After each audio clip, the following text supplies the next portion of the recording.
أعوذ بالله من الشيطان الرجيم. بسم الله الرحمن الرحيم. شهد الله أنه لا إله إلا هو والملائكة وأولو العلم قائما بالقسط. لا إله إلا هو العزيز الحكيم. إن الدين عند الله الإسلام. وما اختلف الذين أوتوا الكتاب إلا من بعد ما جاءهم العلم بغيا بينهم. ومن يكفر بآيات الله فإن الله سريع الحساب. فإن حاجوك فقل أسلمت وجهي لله ومن اتبعني وقل للذين أوتوا الكتاب والأميين أأسلمتم فإن أسلموا فقد اهتدوا وإن تولوا فإنما عليك البلاغ والله بصير بالعباد. صدق الله العظيم. شهد الله أنه لا إله إلا هو. اللہ گواہی دیتا ہے اس بات کی کہ نہیں ہے اس کے سوا اور کوئی معبود، اور فرشتے گواہی دیتے ہیں کہ اللہ کے سوا کوئی معبود نہیں، اور اہل علم جو انصاف کرنے والے ہیں وہ بھی گواہی دیتے ہیں اللہ کے سوا کوئی معبود نہیں، وہ زبردست اور حکمت والا ہے۔ ان الدین عند اللہ الاسلام، بے شک مذہب کے اعتبار سے، دین کے اعتبار سے اللہ کے نزدیک پسندیدہ دین اسلام ہے۔ وما اختلف الذین اوتوا الکتاب الا من بعد ما جاءهم العلم بغیا بینہم، اور جو شخص اس دین میں اختلاف کرتا ہے جو اس کو کتاب دی گئی ہے، مگر بعد یہ کہ جب اس کے پاس علم اور جانکاری ہو گئی ہو تو وہ ضد اور حسد کی بنیاد پر۔ وَمَن يَكْفُرْ بِآيَاتِ اللَّهِ فَإِنَّ اللَّهَ سَرِيعُ الْحِسَابِ، اور جو شخص اللہ کی آیتوں کا انکار کرتا ہے بے شک اللہ تعالیٰ بہت ہی جلد حساب لینے والا ہے۔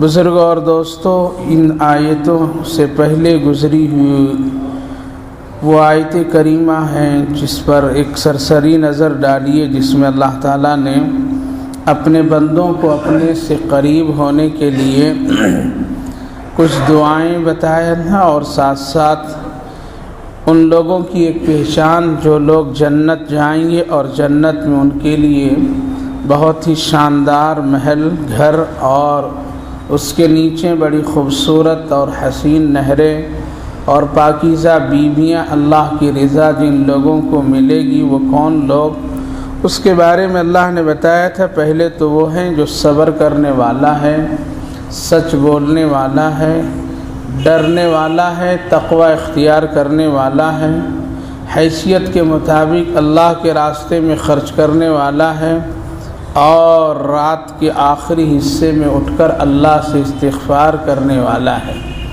یہ 5 علامتیں اور 5 پہچان اور 5 یہ عمل ہیں جو آدمی ان عمل کو اور ان چیزوں کو کرتا ہے، اللہ رب العالمین اس کے لیے ایک پاکیزہ گھر جنت بنا دیا ہے، جو کل قیامت کے بعد حشر کے میدان اور فیصلے کے بعد اللہ تعالیٰ اس کو عطا کرے گا۔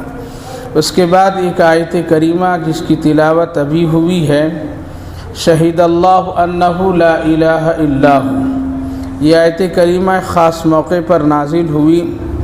مدینہ طیبہ میں ملک شام سے یہودیوں کے چند بڑے بڑے علماء پہنچنے کے بعد مدینہ طیبہ جو کھجوروں والی بستی تھی اس کو دیکھ کر کے لوگ کہنے لگے، وہ عالم لوگ کہ یہی وہ بستی لگ رہی ہے جس کا تذکرہ توریت میں ہے، اور وہ ہو بہو نقشہ مل رہا ہے جس کے بارے میں یہ کہا گیا ہے کہ ایسے ہی بستی میں آخری نبی حضرت محمد رسول اللہ صلی اللہ علیہ وسلم تشریف لائیں گے مکہ سے ہجرت کر کے۔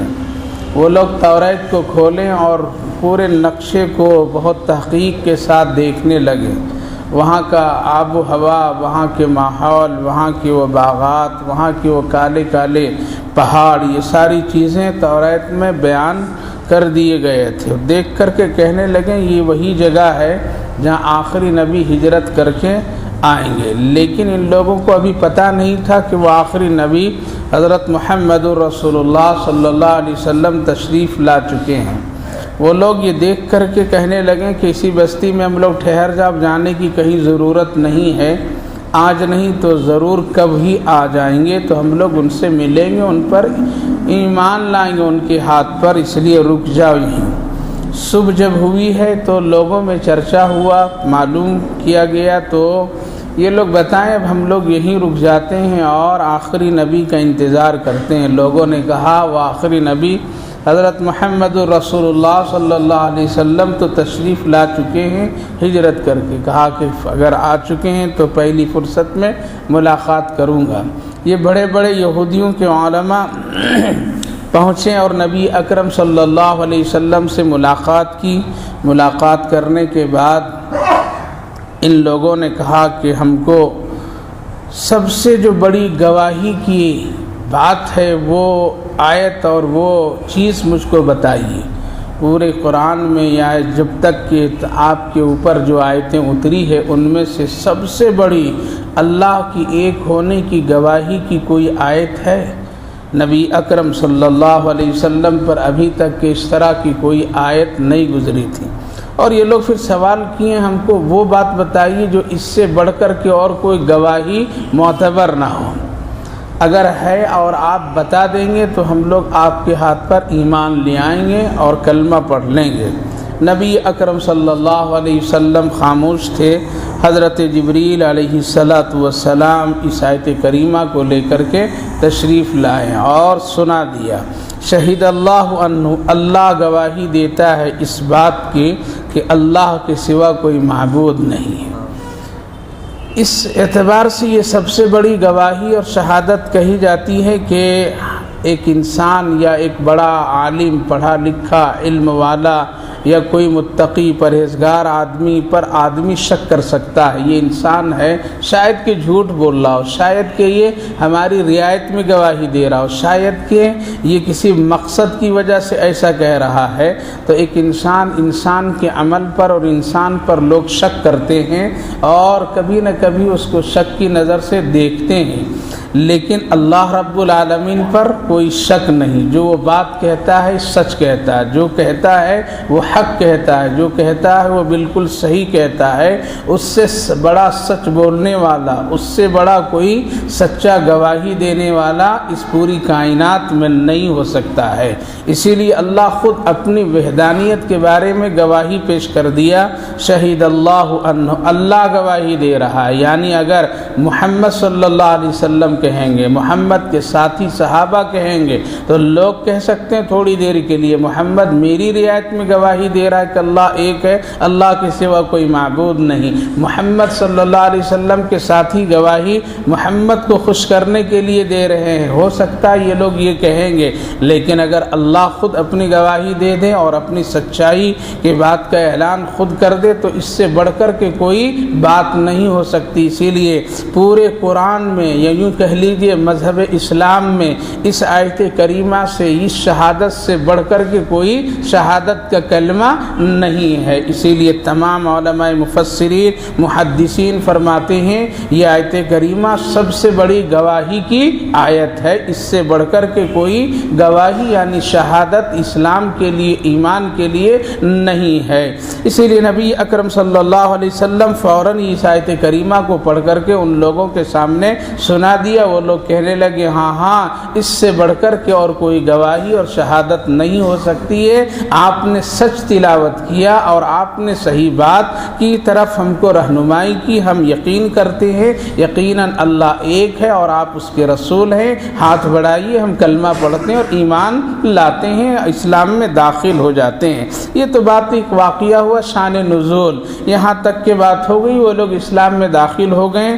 علماء مفسرین محدثین لکھتے ہیں اس آیت کریمہ کے سلسلے میں، اور خود نبی اکرم صلی اللہ علیہ وسلم نے ارشاد فرمایا جو آدمی ایک مرتبہ بھی اس آیت کریمہ کو پڑھ لیا صدق دل سے، یقین سے اور اللہ رب العالمین کو ایک جان کر کے، تو گویا کہ اس نے ایمان کی تصدیق اور ایمان اور اللہ کے ایک ہونے پر اس نے یقین کر لیا۔ اگر وہ بد اعمال بھی ہے اور کسی طرح سے کوئی نیکی کا کام نہیں کیا تو یہ امید کی جاتی ہے اس آیت کریمہ پر یقین کرنے کی بنیاد پر، تلاوت کرنے کی بنیاد پر کل قیامت میں اللہ رب العالمین اس کو بخش دیں گے اور جنت عطا کریں گے۔ نبی اکرم صلی اللہ علیہ وسلم نے ارشاد فرمایا تم ہر دن اس آیت کریمہ کو ایک مرتبہ پڑھ لیا کرو۔ حضرت علی رضی اللہ عنہ فرماتے ہیں کہ جو آدمی فرض نماز کے بعد ایک مرتبہ اگر اس آیت کریمہ کو پڑھ لیا آیت الکرسی کے ساتھ ملا کر یا سورہ فاتحہ کے ساتھ ملا کر، تو اللہ رب العالمین بغیر حساب و کتاب کی جنت میں داخل کر سکتا ہے اور اس کا حساب آسان کر سکتا ہے۔ اور فرمایا جو آدمی فرض نماز کے بعد پڑھتا ہے اس کی 70 حاجتیں پوری اللہ رب العالمین کر دیتا ہے۔ میرے بھائیو بزرگوں، یہ آیت تو بہت ہی آسان ہے اور بہت ہی سہل ہے، اور اس میں بڑی برکتیں رحمتیں اسی لیے رکھ دی گئی ہے کہ خاص طور سے اللہ کا وہ کہنا ہے کہ میرے سوا کوئی معبود نہیں، اور یہی کلمہ ہم کو اور آپ کو کل قیامت کے دن نجات دلا کر کے جنت میں جگہ دے گا۔ اس آیت کریمہ کو یہاں پر ذکر کرنے کے بارے میں ترتیب کے اعتبار سے بھی علماء کرام لکھتے ہیں کہ اللہ رب العالمین نے آگے جو فرمایا ہم تمہارے لیے ایسی جنت بنا دیے جس کے نیچے نہریں جاری ہوگی، وہاں پاکیزہ بیویاں ہوگی اور وہاں اللہ کے رضا اور خوشنودی تجھے ملے گی۔ اور کون لوگ ہیں جو صبر کرنے والے اور سچ بولنے والے اور تقوی اختیار کرنے والے، حیثیت کے مطابق خرچ کرنے والے، استغفار کرنے والے۔ تو اب سوال یہ پیدا ہوا کہ استغفار کس طرح سے کیا جائے، اللہ کو کس طرح راضی کیا جائے، تو اس کلمے کو، اس آیت کریمہ کو فوراً ترتیب کے اعتبار سے یہاں بیان کر دیا گیا۔ اگر تم یہ کہہ لو گے تو جنت مل سکتی ہے، یہ کہہ لو گے تو صبر کی دولت مل سکتی ہے، یہ کہہ لو گے تمہارے اندر تقوی پیدا ہو سکتا ہے، یہ کہہ لو گے تو تمہیں استغفار کی توفیق اور ہدایت مل سکتی ہے۔ اسی لیے اس آیت کریمہ کو وقتاً فوقتاً پڑھنا چاہیے اور اپنی حاجتیں اللہ رب العالمین سے منوانا چاہیے۔ حضرت امیر المومنین عمر فاروق رضی اللہ عنہ فرماتے ہیں میرا یقین ہے جو آدمی مصیبت کی گھڑیوں میں اس آیت کریمہ کو پڑھ کر کے اور قل اللہم مالک الملک تؤتی الملک من تشاء کو پڑھ کر کے اگر دعا کرے گا اللہ تعالیٰ اس کی دعا کو ضرور قبول کرے گا۔ تو ہم اور آپ دعاؤں کے محتاج ہیں، ہم اور آپ اپنے رب کو راضی کرنے کے محتاج ہیں، ہم اور آپ دنیا کی مختلف ضرورتوں کے محتاج ہیں۔ اگر پوری کرنے والی کوئی ذات ہے تو اللہ کی ذات ہے، اللہ نے وہی طریقہ بتا دیا، اس لیے اس کو اپنانا چاہیے، خود بھی پڑھنا چاہیے، اپنے گھر میں بچوں کو بھی اس کو سکھانا چاہیے تاکہ ابھی سے اس کی عادت بنے۔ ماں بہنوں کو بھی اس طرح پڑھ کر کے دعا کرنی چاہیے۔ انشاءاللہ آیت کریمہ اتنی شاندار اور برکت والی ہے جس کے معنی میں بھی ایک ایک چیز ایسی آ رہی ہے جس سے یہ پتہ چلتا ہے اللہ رب العالمین اس کلمے کے کہنے والوں سے راضی اور خوش ہو جاتے ہیں۔ شہید اللہ انہ لا الہ الا ہو، اللہ گواہی دے رہا اس بات کی کہ اللہ کے سوا کوئی معبود نہیں، وہ اکیلا ہے، تنہا ہے، اس کا کوئی ثانی نہیں۔ والملائکہ، اور فرشتے بھی گواہی دے رہے ہیں۔ فرشتے بھی گواہی دے رہے اللہ کے سوا کوئی معبود نہیں. وَأُولُو الْعِلْمِ قَائِمًا بِالْقِسْطِ، اور اہل علم یعنی انصاف کرنے والے. علم ہے، بہتوں کو علم ہے، عالم سب بن جاتے ہیں، پڑھے لکھے بہت ہو جاتے ہیں، لیکن انصاف کے ساتھ یعنی اللہ کو جس طریقے سے یہودیوں کے علماء آئے ہوئے ہیں، ان کے سامنے مذہب یہود ہے، ان کے سامنے توریت ہے، ان کے سامنے پوری یہودیت کی ساری چیزیں ہیں، لیکن اب دل سے انصاف کے تقاضے پر وہ بیٹھے ہیں کہ اب آخری نبی حضرت محمد رسول اللہ جب تشریف لا چکے ہیں، یہودیت اب کوئی دین اور مذہب نہیں، حضرت موسیٰ علیہ السلام کی کوئی شریعت نہیں، اب بس ایک ہی اللہ ہے اور اللہ کے سوا کوئی معبود نہیں، اور حضرت محمد رسول اللہ اللہ کے بھیجے ہوئے نبی اور رسول ہیں. وَأُولُو الْعِلْمِ قَائِمًا بِالْقِسْطِ، علم والے بھی گواہی دے رہے ہیں، لیکن کون علم والے؟ قائمًا بالقسط، جو انصاف کی چیز رکھتا ہو، انصاف کا دل رکھتا ہو، انصاف کی آنکھیں رکھتا ہو، انصاف کے کان رکھتا ہو، انصاف کی سوچ رکھتا ہو، انصاف کی فکر رکھتا ہو، وہی آدمی صحیح بات کہہ سکتا. اسی لیے علم کئی طرح کے ہیں. ایک ہے علم مکمل، یہ آدمی سیکھ لیتا ہے. پھر علم کی دو قسم، ایک ہے علم نور اور پھر ایک ہے علم نافع. دونوں میں بہت ہی فرق ہے. ایک آدمی کو علم آ جاتا ہے لیکن اس سے اپنے کو بھی فائدہ نہیں پہنچا سکتا ہے اور دوسروں کو بھی فائدہ نہیں پہنچا سکتا ہے. ایک آدمی جانتا ہے لیکن عمل نہیں کرتا ہے، اس کے پاس میں سارے علوم ہے لیکن پھر بھی اس پر وہ عمل نہیں کرتا ہے یہ ایک علم جاننے والا. جیسے حضرت مرزا جان رحمت اللہ علیہ کے خدمت میں ایک آدمی بہت بڑا پڑھا لکھا انسان پہنچا اور اپنے آپ کو علم کا پہاڑ سمجھتا تھا. حضرت کی مجلس میں بیٹھا لیکن ادب اور اخلاق کے ساتھ نہیں بیٹھ سکا. وہ اپنے بڑائی اور اپنے علم پر فخر اور غرور کرتے ہوئے آ کر کے بیٹھ گئے. یہ مولوی کی مجلس ہے، ان کو کیا پتا. جیسے آج کے دور میں بھی بہت سے لوگ سمجھتے ہیں مولویوں کو کیا پتا دنیا کہاں سے کہاں جا رہی ہے، اور یہ ابھی بھی مسواک کے چکر میں لگے ہوئے ہیں، ابھی بھی یہ ٹوپی اور کرتا کے چکر میں لگے ہوئے ہیں، ابھی بھی ان کو کچھ سوچ سمجھ نہیں ہے اور دنیا کے حالات سے یہ بالکل بے خبر ہے. ابھی بھی یہ کہہ رہے ہیں کہ کپڑا ذرا پاجامہ اوپر کر کے پہن لو، ابھی بھی یہ کہہ رہے ہیں کہ برابر مسواک کر لو. دنیا کہاں سے کہاں چلی گئی ہے. تو مولویوں کو کیا پتا. نہیں میرے بھائی بزرگوں، سب پتا ہے لیکن نظر علماء کی اللہ پر ہے. وہ جانتے ہیں یہ دنیا فنا ہونے والی، وہ جانتا ہے اس کی کوئی حقیقت نہیں ہے، وہ جان رہے ہیں کہ اس پر سے کچھ حاصل ہونے والی چیز نہیں، ایک دن چھوڑ کر کے سب کو جانا ہے. یہاں سب وہی چیز کام آنے والی ہے جو اللہ کو ہم راضی کر لیں. تو آیا علم کا پہاڑ آدمی اپنے آپ کو سمجھ کر کے. حضرت نے فرمایا تم اخلاق مند نہیں ہو، تجھے اخلاق نہیں آتی ہے.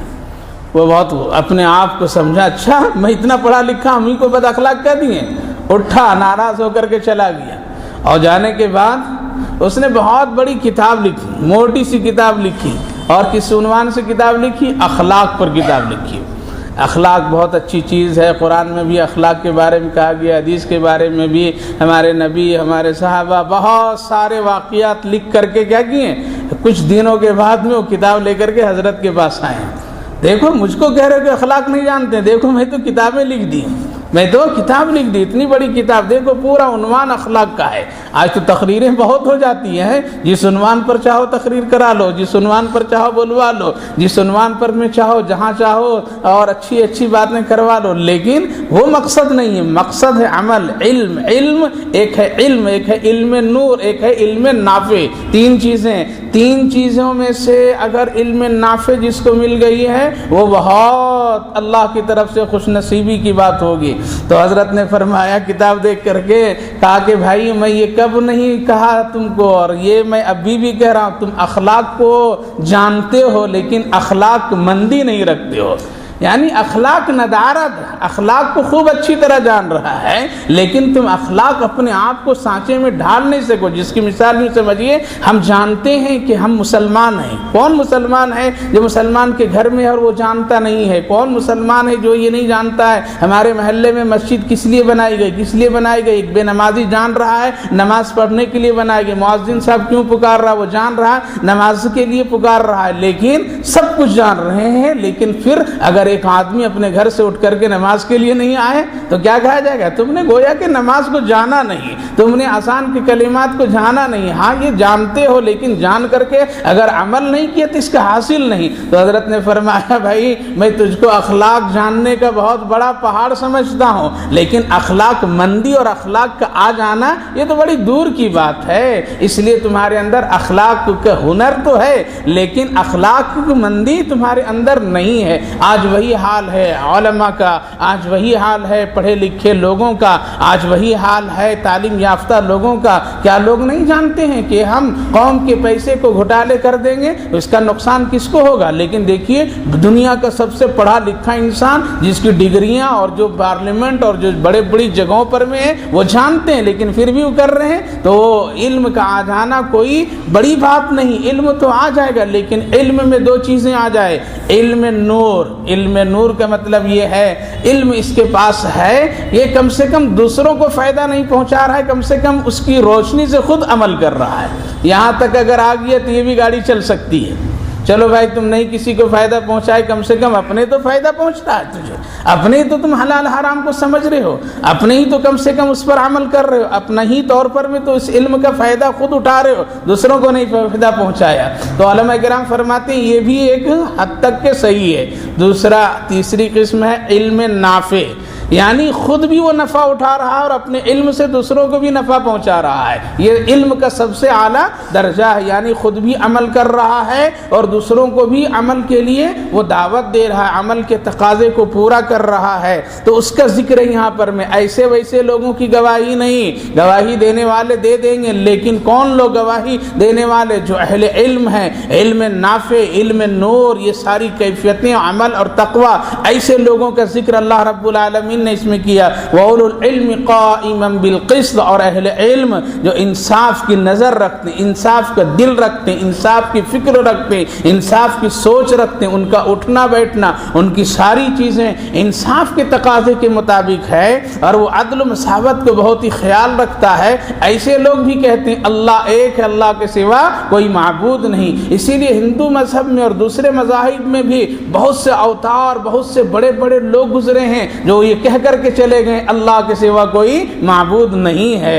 اللہ کے سوا کوئی دھرتی میں اور کوئی رب اور معبود نہیں ہے۔ بہت سے لوگ کہہ کر کے چلے گئے، کتابوں میں لکھ کر کے چلے گئے اور آج بھی ان کتابوں میں وہ چیزیں موجود ہے، لیکن اب ان حقائق کو لوگوں نے چھپا دیا، اس پر پردہ ڈال دیا، یا وہ کتاب نام کا ہے لیکن عنوان اور مواد سب غائب کر دیے گئے، اس میں رد و بدل کر دیے گئے۔ تو میرے بھائیو بزرگوں، جو اہل علم ہے چاہے وہ کسی بھی مذہب سے تعلق رکھنے والا ہو، وہ یہی کہتا ہے اللہ کے سوا کوئی معبود نہیں۔ آگے فرمائے کیا؟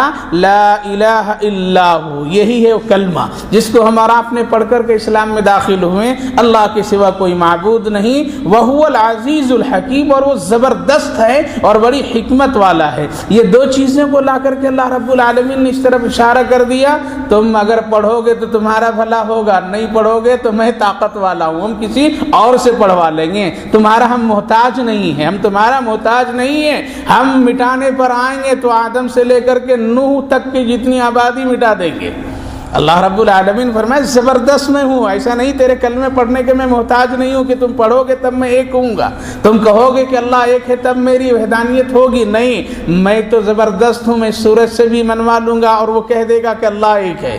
اور کہہ رہا ہے نا سورج روزانہ نکل رہا اور کہہ رہا ہے اے لوگوں مجھ کو دیکھنے والوں دیکھو میرا رب ایک ہے، اس کے سوا اور کوئی معبود نہیں۔ اگر دو ہوتا تو کبھی میں ادھر سے نکلتا، کبھی ادھر سے نکلتا، کبھی دیر سے نکلتا، کبھی جلدی نکل جاتا، لیکن ایک ہے میرا نکالنے والا رب۔ کہہ رہا ہے سورج، چاند بھی کہہ رہا ہے میرا نکالنے والا ایک ہے، ڈوبنے والا سورج بھی کہہ رہا ہے کہ میرا رب ایک ہے۔ تو میرے بھائیو بزرگوں، تو اللہ رب العالمین تو بے نیاز ہے، اسی لیے یہ نہ کبھی سوچیے اور یہ فخر نہ کیجیے یا اپنے آپ کو خوش فہمی میں مبتلا نہ کر لیجیے میں تو مسلمان ہوں، مسلمان کے گھر میں ہوں، میں تو کلمہ پڑھ لیا ہوں لا الہ الا اللہ محمد رسول اللہ، اب تو بس میرا بیڑا پار ہو جائے گا۔ نہیں، کیا گارنٹی اور کیا وہ حقیقت ہے کہ یہ چیز نجات تک کے لے جائے گی یا نہیں؟ اس لیے ہمیشہ لا الہ الا اللہ کا ورد کرنا چاہیے۔ لا الہ الا اللہ برابر پڑھنا چاہیے. اسی لیے بزرگوں کا طریقہ ہے 100 مرتبہ لا الہ الا اللہ، لا الہ الا اللہ اس طرح سے پڑھیے، اور دل پر ذرا ایک جھٹکا دیجئے، لا الہ الا اللہ اس طرح سے زور سے ذرا بولیے، تاکہ دل کے اندر میں کیا ہو، ذرا سے اگر گندگی ہو تو چھٹک کر کے نکل جائے. جس طرح سے گاڑی کو اگر کسی طرح سے اس کو نہیں جو اسٹارٹ ہوتی ہے تو کیا کرتے ہیں، ذرا زور سے دیتے ہیں تاکہ اس کے اندر میں کوئی کارپیٹ وغیرہ کچھ جمع ہو گیا ہو یا میل کچیل اس میں کچھ اٹک گیا ہو تو زور سے دبانے سے کیا ہو جائے گا، سب نکل کر کے باہر ہو جائے گا، پھر گاڑی اپنی رواں دواں ہوگی. اسی لیے بزرگوں نے فرمایا ذرا پڑھو بھی تو ایسے ہی نہیں لا الہ الا اللہ مردے کی طرح نہ پڑھو، بلکہ پڑھو زندوں کی طرح پڑھو. کیسے پڑھو؟ لا الہ الا اللہ گھر میں پڑھو، تاکہ کبھی کبھی شیطان تمہاری اس آواز کو سن کر کے بھاگ کھڑے ہو، مردود کبھی کبھی تمہاری آواز کو سن کر کے یہ ہو جائیں. اسی لیے کبھی کبھی وقتاً فوقتاً گھر میں ذکر کرنا چاہیے بیٹھ کر کے، کبھی کبھی گھر میں قرآن کی تلاوت زور سے کرنا چاہیے تاکہ اس کے اثرات، اس کی برکتیں پھیلے. وہی تو بات تو تھی جو حضرت عمر رضی اللہ عنہ نے کہا تھا جب نبی نے پوچھا تھا عمر بہت زور سے گھر میں قرآن پڑھ رہا تھا، تو حضرت عمر کہا ہاں یا رسول اللہ پڑھ رہا تھا زور سے. کہا کہ کیوں؟ ابو بکر صدیق تو کیوں آہستہ آہستہ پڑھ رہا تھا؟ کہا کہ یا رسول اللہ میں تو سونے والوں کا خیال رکھ رہا تھا، اور جس کا کلام میں پڑھ رہا تھا وہ کلام والا سن رہا تھا، اس کو سنا رہا تھا، وہ سن رہا تھا، وہ آہستہ بولو تب بھی سنتا ہے. وہ تو اتنی خبر رکھتا ہے میرا رب کہ چونٹیاں جو چلتی ہے وہ زمین پر جو لکیر بنتی ہے ہم اور آپ نہیں دیکھ سکتے ہیں، رب کریم اس لکیر کی بھی خبر رکھتا ہے، اس لکیر کی بھی وہ علم رکھتا ہے. اور یہاں نہیں 19ویں پارے میں اللہ رب العالمین نے باضابطہ سورۃ النمل کے نام سے سورت ہی اتار دیا ہے اور اس کی پوری حقیقت کو بیان کیا ہے. تو میرے بھائیو بزرگوں، اللہ رب العالمین تو ساری چیزوں کو سننے والا ہے. تو حضرت سیدنا صدیق اکبر کیا بولیں، یا رسول اللہ جس کا کلام تھا اس کو سنا رہا تھا، وہ سن رہا تھا، اور سونے والوں کو ذرا میں خیال رکھ رہا تھا. حضرت عمر سے پوچھے تو حضرت عمر تو جواب دیا یا رسول اللہ زور سے پڑھ رہا تھا، سونے والوں کو اٹھا رہا تھا اور شیطان کو بھگا رہا تھا. بس 2 مقصد. آج یہ چیز ختم ہو گئی. نہیں آہستہ نکلو نماز پڑھنے کے لیے، بیوی بھی نہ اٹھ سکے، بچے کو بھی نہ اٹھ سکے، ہاں آج سنڈے ہے ذرا دیر تک سونے دے. یہ سارے خیالات پیدا ہم ہی لوگ نے کر لیا. اٹھاؤ، بیداری پیدا کرو، اٹھو سب لوگ. قسم خدا کی آج اگر اذان فجر کے بعد مسلمانوں کے محلے میں گزر جاؤ تو گھر میں کسی کی لائٹ بھی نہیں جلتی ہے، لائٹ نہیں جلتی، مردہ پڑے ہوئے، اس کو احساس ہی نہیں ہے کہاں ہیں ہم، کیا ہیں. ایک مسجد میں میں تفسیر بیان کرنے کے لیے جاتا ہوں، خادم سے پوچھا فجر میں کتنے لوگ آتے ہیں؟ کہا کہ حضرت اللہ حفاظت فرمائے ایک سب بھی نہیں ہوتی، ایک سب بھی نہیں ہوتی. کہاں قبرستان چلے جاتے ہیں کیا؟ رات میں قبرستان سونے چلے جاتے ہیں کیا؟ اگر فجر کے سے پہلے اگر اعلان کر دیا جائے آج کچھ ملنے والا ہے تو سب آ جائیں گے، سب پہنچ جائیں گے، کوئی بھی نہیں رکے گا، بچے کے ساتھ آ جائیں گے. لیکن آج احساس نہیں میرے بھائی بزرگوں. اسی لیے گھر میں کبھی کبھی کیا کرنا چاہیے، لا الہ الا اللہ کا ورد کرنا چاہیے اور زور سے کرنا چاہیے تاکہ احساس ہو اس کا، لا الہ الا اللہ. اس طرح سے جب بولیں گے تو میل کچیل جو قلب میں اور دلوں میں جو اٹک کر کے ہوگا وہ کیا ہو جائے گا، صاف ہو جائے گا، نکل جائے گا. اور آخری میں ایک مرتبہ محمد الرسول اللہ کہہ لیجئے. انشاءاللہ جب اس طرح سے بار بار کلمہ آپ کہتے رہیں گے اور دل میں اس کو بیٹھاتے رہیں گے، پھر یہ کلمہ پڑھانے کے لیے محتاج نہیں ہوگا ورنے کے وقت میں کہ کوئی آ کر کے کہے گا ہاں پڑھاؤ اس کو کلمہ، پڑھاؤ اس کو کلمہ. ارے پڑھانے سے بھی وہاں کوئی نہیں پڑھتا ہے، پڑھانے سے بھی نہیں کوئی پڑھ پاتا ہے، ہوتا ہی نہیں وہ ساری چیزیں. یہ تو اپنے عمل اور ایمان سے اس کا تعلق رکھتا ہے. کتنا بھی پڑھا دیجئے، سورہ یاسین پورا ختم کر دیجئے، پھر بھی روح نہیں نکلے گی آسانی سے جب تک کہ اس کا عمل ساتھ نہیں دے گا، اس کا ایمان ساتھ نہیں دے گا. اس لیے میرے بھائیو بزرگوں، آج تو ہم نے دوسروں کے سہارے پر زندگی گزار دیا، دنیا میں تو گزار ہی دیا لیکن مرنے کے بعد بھی گزار دیا. چھوڑو حضرت میرے بچے تو قرآن خوانی کرا ہی دیں گے تو ہو جائے گی مغفرت.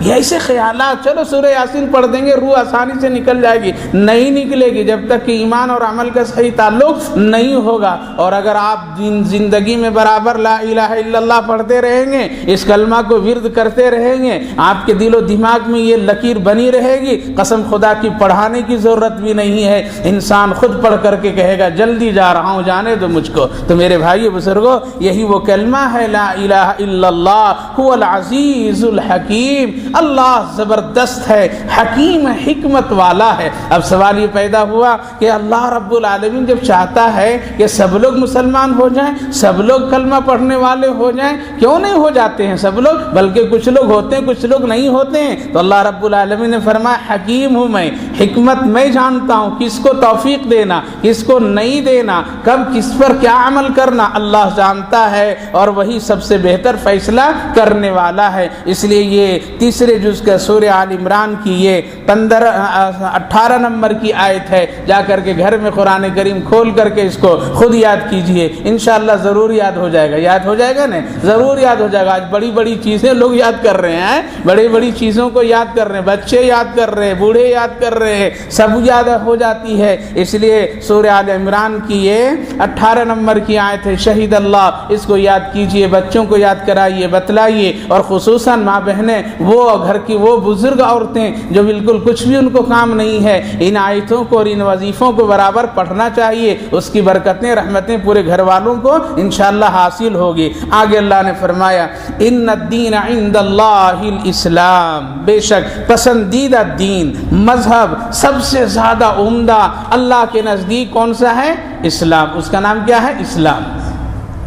اسلام کے معنی سلامتی، اسلام کے معنی سلامتی، حفاظت، محفوظ، یہ سارے معنی اس کے آتے ہیں۔ پتہ یہ چلا کہ جتنے بھی آج ادیان ہیں، مذاہب ہیں، یہودی کہتا ہے کہ ہم صحیح، عیسائی کہتا ہے کہ ہم صحیح، ہندو مذہب کہتا ہے کہ ہم صحیح، مسلمان کہتا ہے ہم صحیح۔ اب سوال یہ پیدا ہوتا ہے کہ کیسے جانے کون سا مذہب صحیح ہے؟ آؤ قرآن میں دیکھو۔ اس لیے حضرت آدم کا تذکرہ قرآن میں، حضرت آدم کا تذکرہ قرآن میں، آدم کی پیدائش کا تذکرہ قرآن میں، آدم کی تمام کیفیتوں کا تذکرہ قرآن کریم میں، اور ہم سب جانتے ہیں اور دوسرے مذہب کے لوگ بھی جانتے ہیں، یقیناً اسلام سب سے پرانا مذہب ہے اور سب سے قدیم مذہب ہے اور سب سے پسندیدہ دین یہی ہے۔ اسی میں سلامتی ہے، اسی میں امن ہے، اسی میں سکون ہے، اور ان جیسا کوئی اس دنیا میں کوئی ہستی حضرت محمد رسول اللہ سے بڑھ کر کے کوئی نہ آئی ہے اور نہ آئے گی۔ اس لیے اس آیت کریمہ کے ضمن میں علماء مفسرین لکھتے ہیں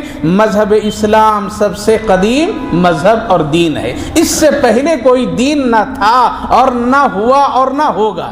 اب یہ چیزیں جتنی پیدا ہو رہی وہ سب اپنے طور پر میں، سوال یہ ہے کہ حضرت نبی اکرم صلی اللہ علیہ وسلم آ گئے تو عیسائیت کا کیا حال اور یہودیت کے کیا دین، یہ سب ختم ہو گئے۔ آخری نبی آنے کے بعد میں وہ سب چیزیں مٹ گئی، لیکن باقی ہے تو صرف ان الدین عند اللہ الاسلام، اور اسی دین کو اللہ نے پسند کیا۔ اس لیے ہم لوگ بہت فخر سے کہہ سکتے ہیں مذہب اسلام کیا ہے؟ سب سے قدیم دین ہے۔ ہندوستان میں جب انگریزوں کا چرچا تھا اور ان کی پوری پکڑ تھی اور وہ مکمل طور سے پورے ملک کے مسلمان غریبوں کو عیسائیت کے مذہب میں لا کر کے سب کو کھڑا کر دینا چاہتے تھے، اور جگہ جگہ پر میں لوگ کھڑے ہو جاتے تھے اور مبلغین عیسائی کے تقریریں شروع کر دیتے تھے، ہزاروں طرح کی وہ عقائد کے اندر میں گڑبڑیاں پیدا کرتے تھے، تو دلی کے جامع مسجد کے قریب میں ایک بہت بڑا پروگرام ہوا اور کانفرنس منعقد کی گئی۔ اس میں یہ سب کو دعوت دیا گیا، سب کو بلایا گیا، مسلمانوں کو بھی، ہندو دھرم والوں کو بھی، یہودیوں کو بھی، عیسائیوں کو بھی، یہ سب ملے ہوئے لوگ تھے، سب کو بلایا۔ مقصد صرف یہ تھا اسلام کو کنڈم کرنا۔ آج بھی پوری دنیا کی یہی نظریہ ہے، کچھ بھی ہو جائے اسلام کمزور ہو جائے، کچھ بھی ہو جائے مسلمان کمزور ہو جائے۔ ارے وہ کیا کمزور کریں گے، ہم لوگ خود ہی کمزور ہوتے چلے جا رہے ہیں۔ اسی لیے کہ یہودی کہتا ہے ابھی موقع بہت اچھا ہے، موقع بہت اچھا ہے، یہ 8 دن کے مسلمان ہیں، جس دن یہ روز کے مسلمان ہوں گے اس دن تم کچھ بھی نہیں کر سکتے ہو۔ کہا کہ 8 دن کے مسلمان، کہا کہ یہ جمعہ کا نماز پڑھنے والے، جس دن یہ فجر کی نماز پڑھنے والے بن جائیں گے تم اس پر کبھی غلامی نہیں کر سکتے ہو۔ تو میرے بھائی بزرگوں، تو ہماری کمزوری کو خوب آئینے کی طرف دیکھ رہے ہیں۔ تو مذہب کے اعتبار سے بہت بڑا پروگرام ہوا، مقصد یہ تھا کہ اسلام کو کمزور ثابت کیا جائے۔ دارالعلوم دیوبند سے حضرت مولانا حجت الاسلام مولانا قاسم صاحب نانوتوی رحمۃ اللہ علیہ مقرر ہوئے، چھوٹے موٹے مولوی لیکن علم کا پہاڑ، دیکھنے میں بالکل مزدور ٹائپ کے لیکن علم کا پہاڑ۔ اللہ اکبر، اللہ نے غضب کا کام لیا۔ آج ہم نے اپنے اکابر کو بھلا دیے، ان کی خدمات کو بھلا دیے، بہت زبردست کام لیے انہوں ان سے تھے دیکھنے میں چھوٹے موٹے، لیکن خدا نے ان کو علمی صلاحیت اور حاضر جواب ایسا دیتا جو بالکل بے بس ہو جاتے تھے لوگ۔ چھوٹے موٹے مولوی گاؤں میں نماز پڑھا دیے، کب؟ مغرب کی نماز، تو پہلی رکعت میں قل اعوذ برب الناس، دوسری رکعت میں بھی قل اعوذ برب الناس، پکڑ لیے سب لوگ، ارے مولوی کیسے نماز پڑھا ہے؟ پہلی میں بھی قل اعوذ برب الناس، دوسری میں بھی قل اعوذ برب الناس، نماز ہوئی یا نہیں ہوئی؟ حضرت بولے ہاں ہو گئی۔ چلو خیر مان لیے، وہ ماننے والے تھے، آج کے لوگ ماننے والے نہیں ہیں، یہاں سامنے مان لیں گے، دوسرے فوراً دوسرے فتویٰ سے لے لیں گے جائز ناجائز۔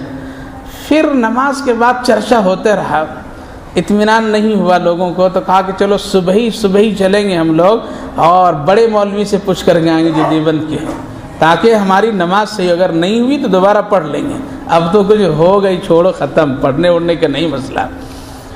آئے صبح کے وقت میں، کہاں ہے بڑے مولوی؟ مسئلہ پوچھنا ہے، سب نے بتا دیا، جاؤ چھتہ مسجد کے کمرے میں بڑے مولوی بیٹھے ہوئے، کٹکھٹائے، آواز دیے، دروازہ کھلا، بڑے مولوی نظر آئے، کہنے لگے گاؤں والے ارے تو ہی بڑا مولوی تھا، تو وہیں کہہ دیا رہا تھا دیوبند کا میں بڑا مولوی ہوں، یہاں آنے کی کیا ضرورت ہے؟ کہا کہ وہیں تو بتا دیا تھا کہ نماز ہو گئی، کہا کہ جب مسئلہ پوچھنے کی ضرورت نہیں، ہو گیا مسئلہ۔ ایسے تھے، دلی میں پروگرام ہوا، اس کا انتظام کرنے والے انگریز، عیسائی لوگ، اور یہ چرچا کرنا چاہ رہے ہیں کہ اسلام سب سے نیا مذہب ہے، پرانا مذہب عیسائیت، پرانا مذہب یہودی، پرانا مذہب یہ فلاں، لیکن اسلام ابھی یہ مذہب آیا ہے، لوگوں نے اپنے مل جل کر کے لوگ بنا لیے ہیں، یہ حقیقت کوئی دین اور مذہب نہیں ہے۔ حضرت مولانا قاسم صاحب نانوتوی رحمۃ اللہ علیہ تشریف لے گئے مسلمانوں کی طرف سے نمائندگی کرنے کے لیے، کہا کہ ذرا لے آؤ لسٹ، لا فہرست دیکھیں کیا کیا ہے اور میں کب بولوں گا، تو حضرت کا نام پہلے دے دیے، کیا کر دیے؟ پہلے دے دیے، تاکہ یہ پہلے مولوی کچھ بول بال کر کے کیا کرے، چلے جائیں، تاکہ بعد میں ہم لوگ اپنا اثر ڈالیں گے، یعنی پہلا کھلاڑی کو دیکھ لیں اس میں کتنی طاقت ہے، کتنا یہ رن بناتا ہے، بعد میں ہم اسی حساب سے رن بنائیں گے، یہ ایک ہوتا ہے مقابلے کے، ایک پوزیشن کی کیفیت ہوتی ہے۔ حضرت نے دیکھا میرا نام پہلے اور یہ لوگ بعد میں، تو حضرت نے پوچھا مذہب اسلام پہلا ہے یا آخر کا مذہب ہے؟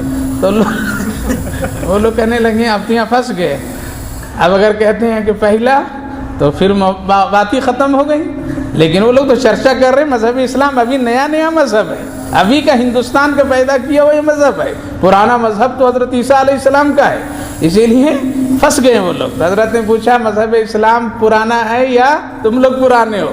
اگر مذہب اسلام پرانا ہے تو بس فیصلہ تو ہو گیا، اب تو بحث کرنے کی ضرورت نہیں، چلو میں پہلی تقریر کر دیتا ہوں، لیکن اگر مذہب اسلام نیا مذہب ہے تو پھر مجھ کو بعد میں بولنے کا موقع دو، پہلے تم لوگ بول لو، پہلے تم لوگ بول لو۔ دیکھیے یہ ہے علماء کا، اس کو کہتے ہیں اولو العلم قائما بالقسط، جس کے دل و دماغ پر علم کا بارش اللہ رب العالمین اتار دے، نور اتار دے، فراست اتار دے، نافع اتار دے، یہ تھے۔ حضرت نے کہا کہ میرا مذہب اگر پہلے تو مان لو تم لوگ تقریر میں کرتا ہوں، اور اگر میرا مذہب پیچھے کا ہے تو میں پیچھے تقریر کروں گا، پہلے تم لوگ کر لو۔ وہ لوگ سمجھ گئے مولوی قاسم اگر بعد میں تقریر کیا تو سارا مسئلہ بنا دے گا، خیر حق ہے حق۔ انہوں نے کہا کہ چلو میں ہی پہلے تقریر کرتا ہوں، قسم خدا کی 3 گھنٹے کی تقریر میں پوری عیسائیت مٹ گئی، پوری عیسائیت مٹ گئی، پنڈال سے خالی ہو گئے، بڑے بڑے پادری چودھری سب بھاگ گئے حضرت کے دلائل کے سامنے، اور یہی کہنے لگے قاسم نانوتوی نہیں بولتا ہے بلکہ اس کے پیٹ میں اس کا خدا بولا کرتا ہے۔ میرے بھائیو بزرگوں، ایسے لوگ تھے اور انہوں نے سچ ثابت کر کے دکھا دیا۔ آج تو ہم نے اسلام کو اپنے ہاتھوں سے کمزور کر دیا، اپنے عمل سے کمزور کر دیا۔ ہمارے دروازے پر آ رہے ہیں لوگ اسلام دیکھنے کے لیے، یہاں آتے ہیں تو دیکھتے ہیں ارے یہ کیا ہو رہا ہے، ایک آدمی اتنا ہاتھ پھیلا کے نماز پڑھ رہا ہے، ایک آدمی اتنا پیر پھیلا کے نماز پڑھ رہا ہے، ایک آدمی کھلے سر نماز پڑھ رہا ہے، ایک آدمی انگلیاں ہلا رہا ہے، ایک آدمی نہیں ہلا رہا ہے، یہ کیا اختلاف ہے؟ ایسے اختلاف کو دیکھ کر کے ایک آدمی کہتا ہے یہ خود اسلام اختلاف کا مذہب ہو گیا۔ ایک آدمی آ کر کے دیکھ رہا ہے کہ اسلام تو توحید کی بات کر رہا ہے، شرک سے بچانے کی بات کر رہا ہے، اور یہ دیکھو یہ بڑے بڑے مزاروں پر سجدہ کر رہے ہیں، یہ بڑے بڑے مزاروں پر اپنی مرادیں مانگ رہے ہیں، تو ہم بھی تو بت پرستی کرتے ہیں، ان میں کیا فرق ہو گیا؟ اس لیے یہ مذہب اسلام کے صحیح ماننے والے نہیں۔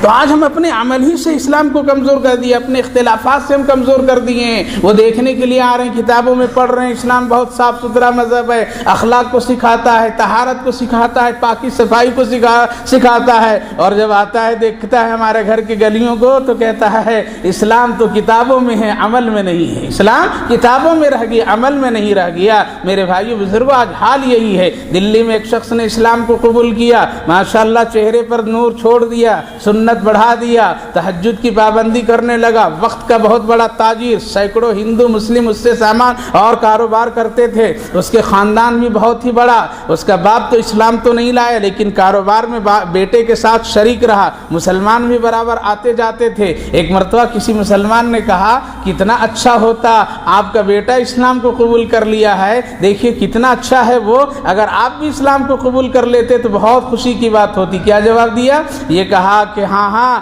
تم میرے بیٹے کی طرح مسلمان ہو جا، میں تیرے ہاتھ پر اسلام کو قبول کر لوں گا۔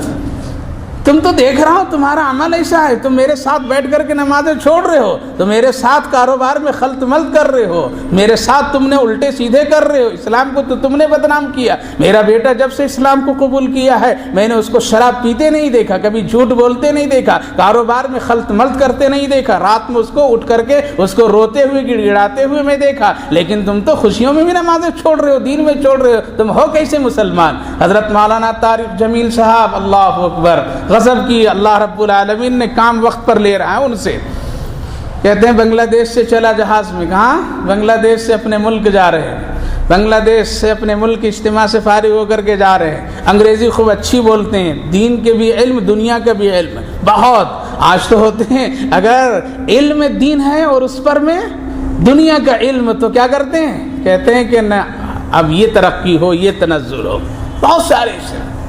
حضرت فرماتے ہیں بنگلہ دیش سے چلا، جہاز میں بیٹھا، میرے سیٹ میرے بازو میں ایک انگریز بہت بڑا تاجر وہ بیٹھا، میں موقع کو غنیمت سمجھا، انگریزی میں گفتگو کی، بات کو آگے بڑھایا، اسلام کی خوبیاں بیان کرنے لگا، اسلام ایسا مذہب، اسلام اس طرح سے، اس کے قانون ایسے، اس کے حالات سے، اس کی ساری باتیں ایسی، اس کے مسئلے ایسے۔ کہتے ہیں کہ 1 گھنٹہ میں نے گفتگو کی انگریزی میں، وہ انگریز اتنا میری باتوں سے متاثر ہوا، اتنا ہوا اللہ اکبر، وہ کہتے ہیں کہ مجھ کو لگنے لگا اب نہ اب یہ میرے ہاتھ پر کلمہ پڑھ لے گا، جیسے دیکھ رہا ہوں لگ رہا ہے ماشاء اللہ اب تو سب تہجد گزار ہو جائیں گے، ایک بھی نماز نہیں چھوڑیں گے، جمعہ میں بیان کرو تو ایسا لگتا ہے کہ اس جیسا اور کوئی مسلمان نہیں، لیکن پھر جمعہ کے بعد کون نماز آتی ہے؟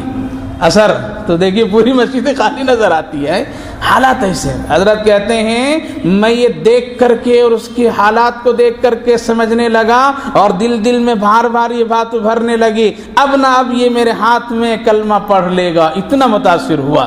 لیکن 1 گھنٹے کی گفتگو کے بعد وہ شخص بڑی سنجیدگی سے مجھ سے پوچھتا ہے آپ کہاں جا رہے ہیں، کہاں کا رہنے والے ہیں؟ میں نے کہا میں پاکستان کا رہنے والا ہوں۔ کہا کہ اچھا آپ کا ملک پاکستان مسلمان کا ملک، لیکن بتاؤں میں بہت بڑا تاجر ہوں، میں بہت بڑا تاجر ہوں، پوری دنیا میں تجارت کے اعتبار سے گھومتا پھرتا ہوں، میں کراچی بھی جاتا ہوں، میں اسلام آباد بھی جاتا ہوں، پاکستان کے بڑے بڑے شہروں میں جاتا ہوں، دنیا کی بڑی بڑی تجارت گاہوں میں جاتا ہوں، اور میں شراب پیتا ہوں۔ بتاؤں جتنی اچھی شراب کراچی میں ملتی ہے دنیا میں کہیں بھی نہیں ملتی ہے۔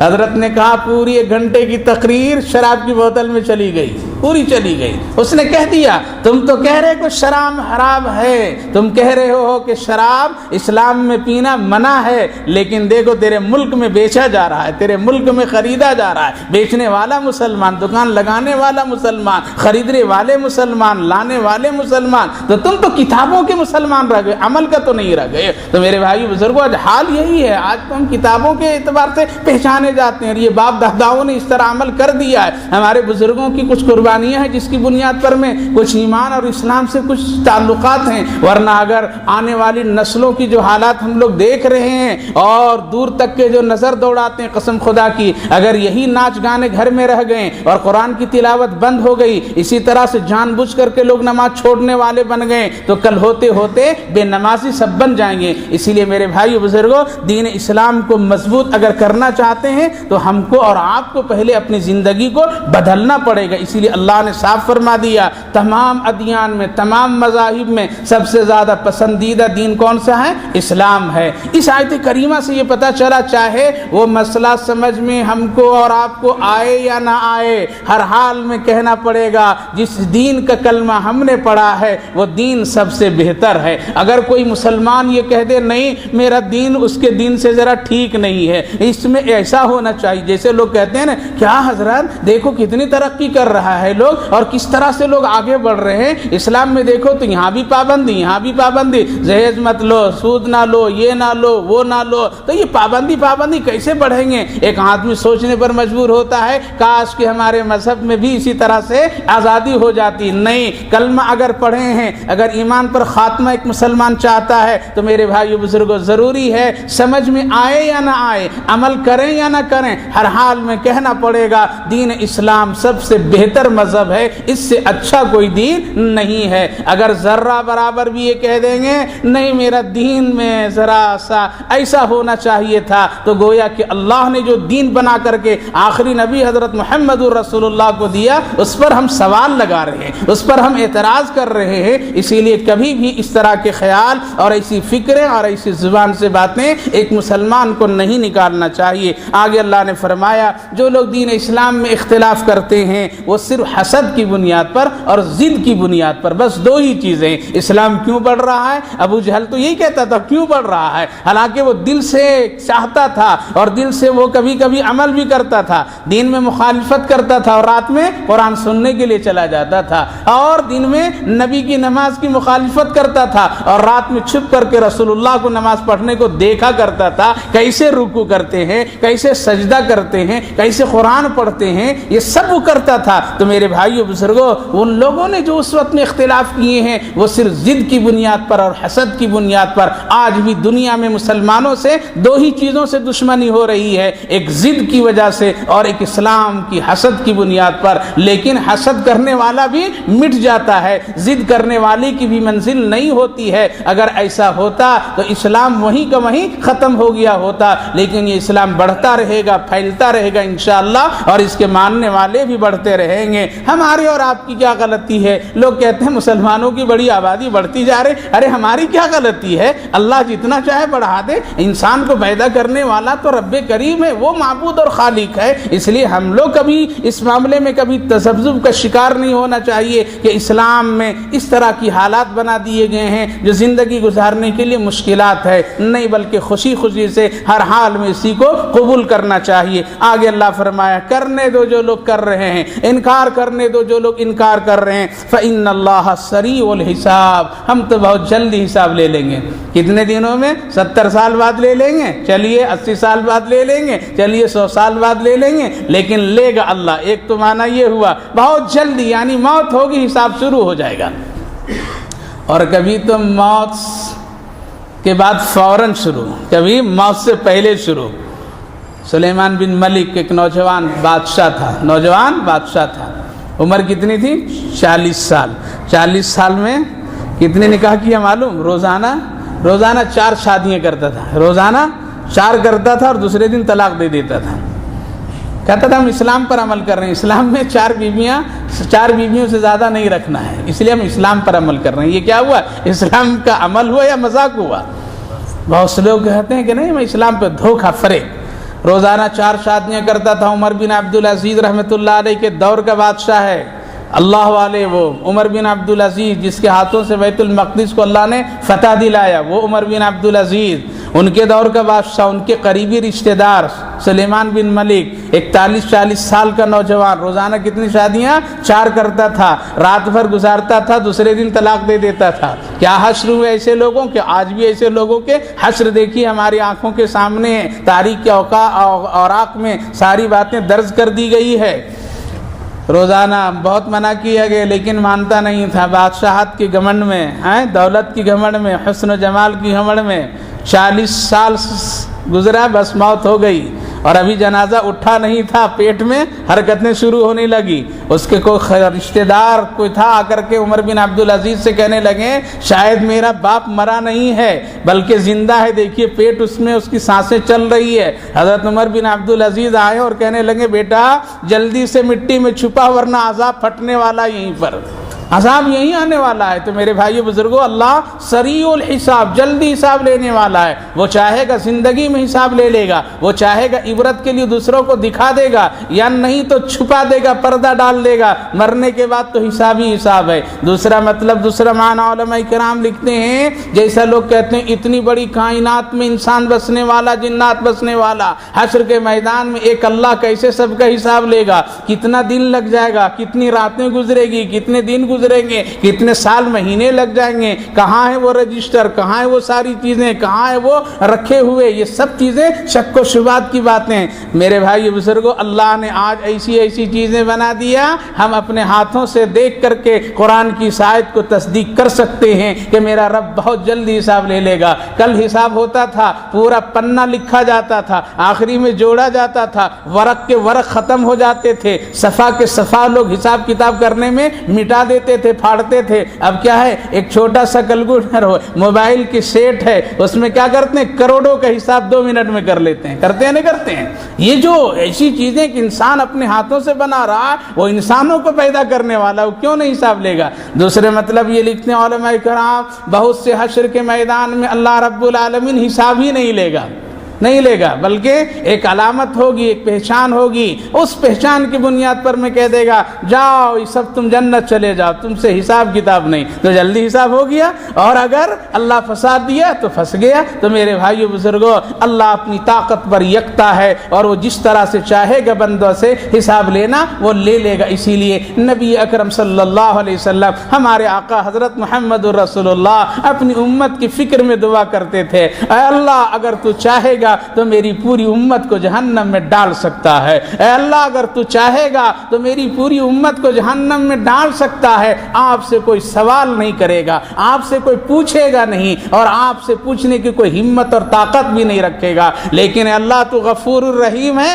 اگر آپ چاہیں تو میری پوری امت کو بخش دے۔ آپ سے کوئی سوال نہیں کرے گا کہ کیوں ان گنہگار امت کو بخش دیا، اس لیے میری امت کو بخش دیجئے گا، میری امت کو سلامتی عطا کر دیجئے گا۔ تو میرے بھائیو بزرگوں، اللہ کے پیغمبر نے جو دعائیں کی ہے، آج ان کی دعاؤں کی برکت سے کچھ حاصل ہے، اور زندگی کی گاڑی چل رہی ہے، انشاءاللہ آخرت بھی آسان ہوگی۔ آگے اللہ نے فرمایا اپنے نبی کو کہ آپ سے اگر کوئی حجت کرتے ہیں، جھگڑا کرتے ہیں دین اسلام کے بارے میں، آپ کچھ مت کہیے، بلکہ کہہ دیجئے میں تو بس اللہ کا کلمہ پڑھنے والا ہوں، اللہ پر ایمان رکھنے والا ہوں۔ اور جو اگر مانتا ہے پڑھا لکھا آدمی یا ان پڑھ، وہ بھی اگر ایمان لایا، اسلم تم اسلام کو لایا، فإن اسلموا فقد اهتدوا، پس اگر وہ اسلام لایا میں اس کو ہدایت دے دیتا ہوں، اس کو میں آگے بڑھا دیتا ہوں۔ دیکھیے اسلام لانے میں پڑھے لکھے لوگ بھی ہیں، اسلام لانے میں بڑے مالدار بھی ہیں، پڑھے لکھے لوگ ہیں، خاندان والے ہیں، اس میں غریب بھی ہیں۔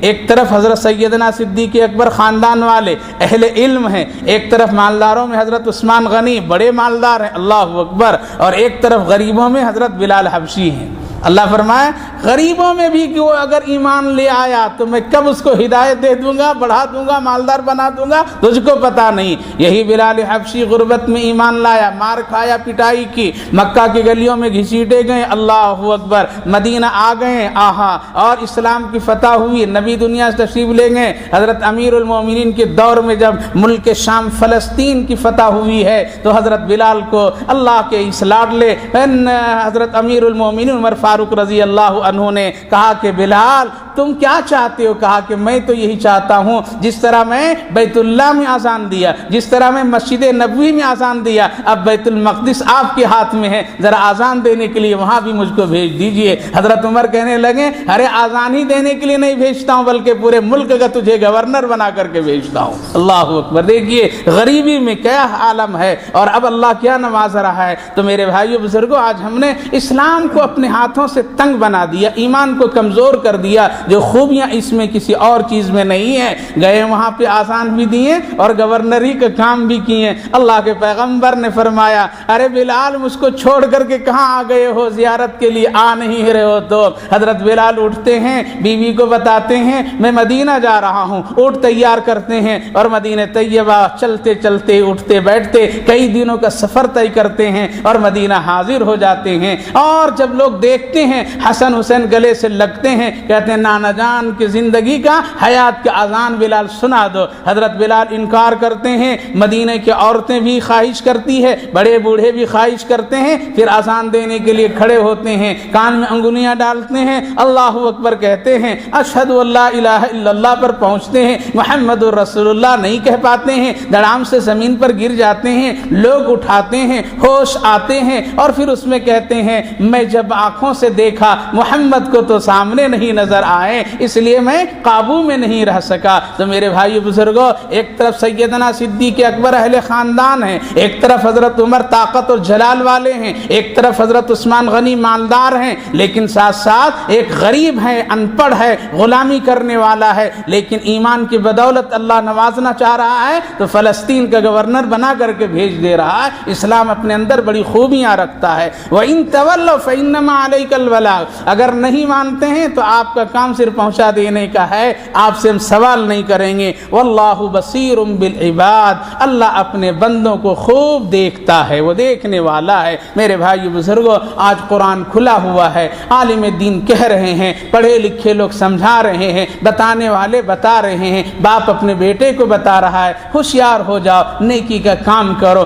عالم بتا رہا ہوشیار ہو جاؤ، نیکی کا کام کرو۔ قرآن میرے سامنے موجود ہے، یہ کہہ رہا ہے کہ ہوشیار ہو جاؤ، اللہ سے اپنے رشتے کو مضبوط کر لو۔ اگر نہیں مانیں گے تو آج تو بس یہی کہا جائے گا بات تو میرا کام پہنچانے کا ہے، ماننا یا نہ ماننا تیرا کام ہے، اور پھر تو اس کی منزل ہے۔ اللہ ہم سبوں کو منزل آسان بنا دے۔ انشاءاللہ اگلی ایک آیت آ رہی ہے، وہ بھی آیت بڑی شاندار ہے، اس کے شان نزول بہت ہی عمدہ ہے، اور اس کے پس منظر اتنا اچھا اور بہتر ہے کہ اگر آپ سنیں گے انشاءاللہ اس آیت کریمہ کی روشنی میں ایمان میں تازگی ہوگی، صبر کی دولت ملے گی، تقوی اور طہارت کی باتیں آئے گی، اور ایک ایسی خاتون کا اس میں واقعہ آ رہا ہے کہ قسم خدا کی اپنے گھر کی عورتوں کو سنانے کی ضرورت ہے۔ اس لیے اگر ہو سکے تو اپنے ماں بہنوں کے بھی لائیے، نہیں تو سن کر کے جا کر کے مت سنائیے۔ یہی تو ہو رہا ہے، زیادہ تر یہ ہو رہا ہے، مت سنانے کا کام ہو رہا ہے۔ بیٹھیں گے تو کھانے پر پوری دنیا کی بات ہو جائے گی، لیکن نہیں تو کچھ جنت اور کچھ اللہ کی نعمتوں کی بات نہیں ہوگی۔ اسی لیے سن کر کے سنائیے، انشاءاللہ بہت فائدہ ہوگا۔ اللہم صلی علی سیدنا نبینا حبیبنا مولانا محمد وبارک وسلم علیہ۔ اللہم ربنا آتنا فی الدنیا حسنۃ وفی الآخرۃ حسنۃ وقینا عذاب النار۔ اے اللہ، ہم سب آپ کے کمزور بندے ہیں، ایمان اور عمل میں بھی بہت کمزور ہیں۔ اے اللہ، آپ ہم سب کے خالق اور مالک ہیں، پالنہار ہیں، روزی دینے والے ہیں، صحت عطا کرنے والے ہیں، عزت دینے والے ہیں، ذلت اور رسوائی سے بچانے والے ہیں۔ اے اللہ، صحت و عافیت عطا کرنے والے ہیں، بیماریوں سے اور حادثات سے بچانے والے ہیں۔ اے اللہ، آپ ہی ہم سب کے معبود برحق ہیں، ہم سب ایمان رکھتے ہیں آپ کے سوا کوئی معبود نہیں، ہم سب گواہی دیتے ہیں آپ کے سوا اور کوئی خالق اور مالک نہیں۔ اے اللہ، ہم سب گنہگاروں کو معاف فرما دیجئے، ہم سبوں کے گناہوں کو مٹا دیجئے، اے اللہ بخش دیجئے۔ اے اللہ، آئندہ گناہوں سے بچنے کی توفیق عطا فرما دیجئے، اپنے سے رشتہ ہم سب کا مضبوط بنا دیجئے۔ ہم لوگ بھٹکتے جا رہے ہیں، نکلتے چلے جا رہے ہیں، کوئی پکڑ کر کے راستہ دکھانے والا نہیں مل رہا ہے۔ اے اللہ، آپ ہی ہم سب کو ہدایت عطا فرما دیجئے۔ اے اللہ، نیکیوں کی توفیق عطا فرمائیے، اس مجلس قرآن کو بھی حد قبول فرمائیے، تمام آنے والے بھائیوں، بزرگوں، ماں بہنوں، بچوں سب کی حاضری کو قبول فرما لیجئے، کہنے سننے کو قبول فرمائیے، اس سے بڑھ کر عمل کی توفیق عطا فرما دیجئے، آخرت کے لیے نجات کا ذریعہ بنا دیجئے۔ اے اللہ، دنیا کے لیے خیر و برکت کا ذریعہ بنا دیجئے، آنے والی دنیاوی ہر طرح کی پریشانیوں سے، غموں سے، فکروں سے، حوادثات سے، مہلکات بیماریوں سے، نقصانات سے، اے اللہ جس طرح کی بھی چیزیں ہو پریشان کن، ان تمام چیزوں سے ہم سبوں کی حفاظت فرمائیے،